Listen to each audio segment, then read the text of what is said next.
안녕하세요. 미래기술 신산업 카페 뉴스 읽어주는 바리스타 이원규입니다. 오늘은 주간 브리핑 234호에 게재된 CES에서 보여진 자동차의 미래, 반도체와 IT 기술이 혁신의 주역이라는 내용으로 니케이 오토모티브 4호로 52에서 57페이지에 걸쳐 게재된 특집 기사를 요약 번역하여 소개합니다. 2021년 1월에 열린 세계 최대 가전 정보기기 제품 전시회 CES에서는 자동차의 미래로 연결되는 전시가 많았습니다. 독일 자동차 업체 다임러의 대형 차세대 인스트루먼트 패널을 출품했으며 파나소닉은 전방에 도로와 중첩시켜 화살표 등을 표시하는 AR 증강현실 헤드업 디스플레이 내비게이션을 공개하는 등 반도체나 IT 기술이 기술 혁신의 주역으로서 위상을 높이고 있습니다. 독일 다임러는 3장의 디스플레이를 조합한 차세대 인스트루먼트 패널을 소개했는데 폭이 1.4m로 크고 촉각 피드백 기능을 갖추고 있으며 2021년 내에 발매 예정인 메르세데스 벤츠 브랜드의 전기 자동차 EQS부터 탑재하게 됩니다. 개발품은 메르세데스 벤츠 사상 최대의 크기로 차내 공간에서의 주의 환기, 기능 제어, 엔터테인먼트의 중심이 된다고 다임러의 올라 칼레니우스 CEO는 이 인스트루먼트 패널의 위상을 강조합니다. 개발품의 명칭은 MBUX 하이퍼스크린인데 3장의 디스플레이 중 중앙부와 조수석에 유기-EL을 채용했으며 화면 밝기를 주위 환경에 맞춰서 자동 제어하는 기능을 갖추고 있습니다. 12개의 액추에이터를 내장하여 촉각 피드백을 실현하였으며 영상 처리 장치에는 8개의 CPU 코어, 24GB 램과 46GB 초의 램 대역폭을 갖추고 있습니다. AI를 적용한 점도 특징으로 운전자의 조작을 학습하여 한 발 먼저 메뉴를 표시하는 제로 레이어라는 기능을 개발하였는데 20개 이상의 기능 중에 경로 안내나 음성 통화 등의 이용 빈도가 높은 기능을 중심으로 표시합니다. 또한 편리성을 높이는 메르세데스 트래블 널리지를 시작합니다. 주행 경로에 위치한 랜드마크에 관한 정보를 제공하며 운전자나 동승자의 음성 질문에 차량이 응답하는 기능도 있는데 이 기능은 EQS와 더불어 신형 기반 세단 S클래스에도 적용이 됩니다. 파나소닉은 90m 전방의 정보를 표시할 수 있는 헤드업 디스플레이를 발표했는데 목적지까지의 진로나 주위 물체의 정보를 앞 유리에 직접 투영합니다. 미국 미디어에 따르면 AR 증강현실 디스플레이를 개발하는 영국의 NG빅스 등과 제휴하고 이 제품의 탑재 차량을 2023년에 양산하는 것을 목표로 한다고 합니다. 라이더로 90m 앞까지의 주위 환경을 인식하고 충돌 위험 등을 감지하여 앞유리에 표시하는데 파나소닉의 미국 법인에 의하면 도시의 복잡한 교통 환경에서 ADAS, 선진 운전 시스템 관련 정보를 시각적으로 알기 쉽게 전달할 수 있다는 점을 강조하며 또한 AI 기술을 활용함으로써 야간 등의 어떠한 상황에서도 가장 중요한 정보를 우선해서 표시할 수 있다고 합니다. 파나소닉은 상품화를 위해 AR 카 내비게이션을 개발하는 NG빅스, 미국 피아 테크놀로지와 제휴하였는데 NG빅스는 프론트 윈도우에 투영하는 홀로그램 기술을, 피아는 AI 카 내비게이션 기술을 제공합니다. 독일 보쉬는 17,000명의 기술자로 구성된 통합 ECU 개발 부문을 2021년 1월 1일부터 가동하기 시작하였는데 이 중에 절반이 소프트웨어 기술자로 자동차 부가가치의 대부분을 소프트웨어가 차지하는 시대에 대비하고 있습니다. 보쉬의 마이클 볼레 CTO가 발표한 새로 설립한 통합 ECU를 전개하는 크로스 도메인 컴퓨팅 솔루션 디비전에 운전 지원이나 자율주행, 멀티미디어, 파워트레인, 바디 등의 소프트웨어나 전기 전자 센서의 기술자를 집약한다고 합니다. 보쉬는 2020년 12월 통합 ECU 관련 수주액이 수천억 엔에 달했다고 발표했는데 통합 ECU 관련 현재의 시장 규모는 약 200억 유로로 보고 있으며 2030년까지 연 15%의 성장을 전망하고 있습니다. 새로운 부문의 발족을 통해 더 많은 수주를 획득할 생각으로 통합 ECU 관련 사업은 보쉬의 가장 큰 사업이 될 가능성이 있습니다. 통합 ECU의 채용이 증가하는 이유는 복잡해지기만 하는 자동차를 조금이라도 단순화하기 위해서인데 현재는 차량에 따라서 100개 이상의 ECU를 탑재하는데 차세대 차량에서는 최대 10개 정도의 통합 ECU로 줄일 수 있는 가능성이 있다고 보고 있다고 합니다. 통합 ECU 개발에서 특히 중요한 것은 소프트웨어로 소프트웨어의 규모가 방대해지면서 소프트웨어 개발의 효율화가 새로운 부문 설립 목적의 하나라고 말할 수 있습니다.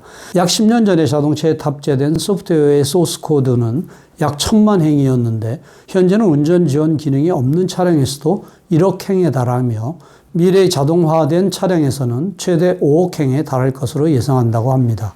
이 외에도 체열할 필요가 없는 비침습 헤모그라빈 측정기를 개발했다고 발표했는데 빈혈 여부를 30초 정도에 간단하게 알 수 있다고 하며 2021년 중반까지 인도에서 실용화할 계획이라고 합니다. 자율주행 기술을 전개하는 이스라엘의 모비라이는 모회사인 미국 인텔과 협력하여 라이더와 밀리파 레이더를 개발한다고 발표했는데 이전부터 이미지 센서를 중시해온 모비라이지만 자율주행의 필수인 센서 기술에 전방위로 착수하는 방침으로 전환한다고 합니다.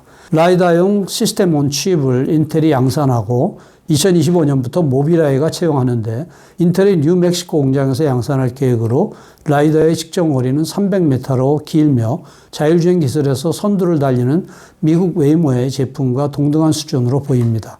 감지 방법으로는 레이더에서 자주 사용하는 FMCW 방식을 채용하는데 일반적인 TOF, Time of Flight와 비교해서 태양광의 잡음에 강하고 상대 속도를 검출하기가 쉽습니다. 모비라이는 당면의 자율주행 기술을 개발해서 미국 루미나 테크놀로지의 라이더를 채용했는데 그 후에 인텔과 개발한 제품으로 대체할 것으로 보입니다.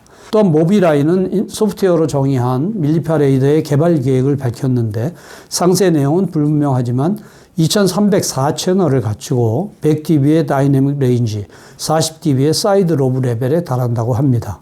모비라이의 암논 샤슈아 CEO는 자율주행에서는 이미지 인식 기술이 가장 중요하다고 말하면서 안전이나 정밀도의 향상에 라이더나 밀리파 레이더가 필수라고 합니다. 이외에도 자율주행의 공공도로 실험에 도쿄나 디트로이트, 파리, 상하이, 뉴욕에 3개, 5개 도시를 추가한다고 발표했는데 뉴욕은 인가를 기다리는 상태고 다른 4개 도시에서는 2021년 전반에 실험을 시작합니다. 샤슈아 CEO는 세계에서 매일 800만 킬로분의 지도를 자동으로 작성하고 있어 총 거리는 약 10억 킬로미터에 달한다고 밝혔는데 약 100만 대가 도입하고 있는 운전 지원용 차량 탑재 카메라의 데이터를 클라우드에 수집하고 클라우드상에서 고정밀도 지도를 생성하고 있다고 합니다.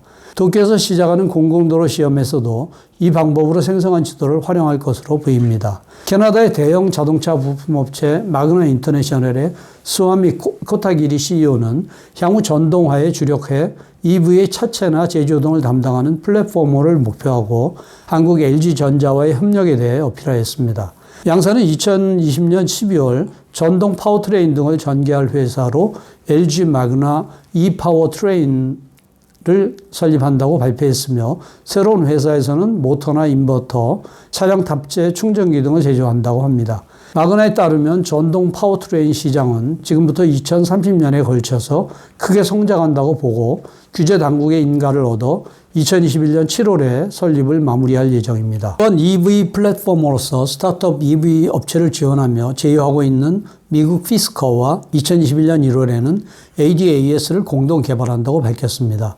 우선은 2022년 발매 예정인 서브 피스커 오션에 개발한 시스템을 탑재할 계획인데 마그나와 피스커는 일찍이 EV 플랫폼 개발이나 완성차 생산 등에서 협력하고 있었습니다. ADAS에는 카메라와 초음파 센서 외에 해상도가 높은 밀리파 레이더를 이용하는데 이 레이더는 미국의 스타트업 운더가 전개합니다. 운더의 밀리파 레이더는 일반적인 거리 감지 방법인 FMCW 방식 대신에 PMCW 방식을 사용합니다.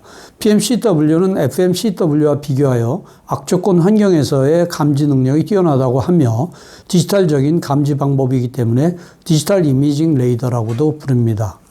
미국 GM은 신형 EV 쉐보레 볼트 EUV와 고급 EV 쉐보레 셀틱을 소개했습니다. 볼트 EUV는 볼트 EV를 베이스로 한 신형차로 전면 개량한 볼트 EV와 함께 2021년 2월에 정식 발표하고 여름부터 생산을 시작할 예정인데 볼트 EUV는 쉐보레 브랜드에서 처음으로 고속도로에서 핸즈프리 운전이 가능한 슈퍼크루즈 기능을 탑재합니다. 슈퍼크루즈는 일부 고속도로에서 레벨 3의 핸즈프리 운전이 가능한 운전 지원 기능인데, 이 기능을 사용하기 위해서는 차량의 GPS 등 필요한 기능을 탑재해야 하고 서브스크립션 계약이 필요할 것으로 보입니다. 이 기능을 사용하여 주행할 경우 운전자는 운전할 때와 마찬가지로 노상에 주의를 해야 하기 때문에 휴대폰 단말기 등을 사용할 수는 없습니다. 셀틱은 캐딜락의 미래의 기반 세단이 될 쇼카로 고급 EV의 높은 수준을 설정하는 데 초점을 맞췄다고 하며, 캐딜락의 새로운 울티엄 배터리를 사용한 EV용 플랫폼을 베이스로 해서 설계의 유연성을 높였습니다. 4륜 구동의 4륜 조타 시스템을 탑재하며 루프는 SPD 방식의 스마트 글래스를 이용하여 4분할되어 있으며 각 승차원이 독자적으로 투명도를 조절할 수 있습니다. 앞자리 앞에는 좌우로 넓은 디스플레이를 탑재하여 운전석과 조수석에서 다른 영상을 보여주며, 뒷자리에는 개별 엔터테인먼트용 스크린이 있고 좌우 자리 사이에 콘솔 스크린은 개별 최적 장비를 조작하는 용도로 엔터테인먼트용과 구분했습니다. 이상으로 요약 소개를 마치며 보다 구체적인 내용은 센터 홈페이지 hjtic.sn.ac.kr에 미래기술 신산업 코너를 참고해 주시기 바랍니다. 다음 주에는 적재적소의 로봇, 어느새 내 옆에 로봇이라는 내용을 소개하겠습니다. 감사합니다.